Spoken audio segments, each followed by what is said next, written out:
একই পরীক্ষার হলে মা আর ছেলে দুজনেই পরীক্ষার্থী।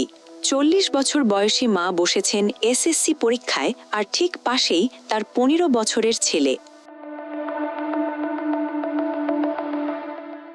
গ্রামের মানুষের নানা কথা, দারিদ্র্য আর জীবনের কঠিন সংগ্রাম কিছুই থামাতে পারেনি এই মাকে।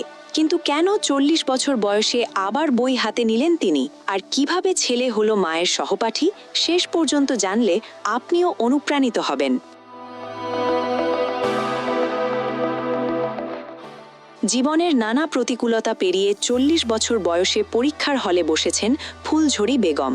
তার পাশে পরীক্ষার্থী হিসেবে রয়েছেন ছেলে মনিরুল ইসলাম, 15 বছর।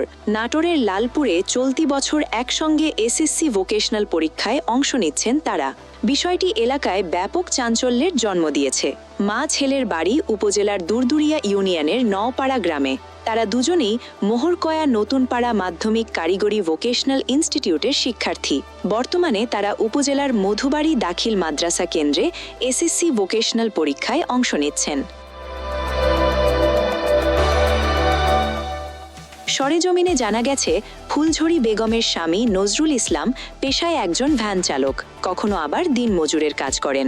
সীমিত আয়ের সংসারে সংগ্রাম করেই সন্তানদের পড়াশোনা চালিয়ে যাচ্ছেন তিনি। বড় মেয়ে ইতিমধ্যে নার্সিং শেষ করে ঢাকার একটি বেসরকারি হাসপাতালে চাকরি করছেন। এ বিষয়ে কথা হয় ফুলঝুরি বেগমের সঙ্গে। তিনি বলেন, ছোটবেলায় বিয়ে হয়ে যাওয়ায় আর পড়াশোনা করা হয়নি। সংসার আর সন্তান মানুষ করতেই সময় কেটে গেছে। ছোটবেলা থেকেই স্বপ্ন ছিল এসএসসি পরীক্ষা কেমন হয় সেটা দেখার। আজ এ বয়সে এসে ছেলে ও পরিবারের সহযোগিতায় সেই স্বপ্ন পূরণ হয়েছে।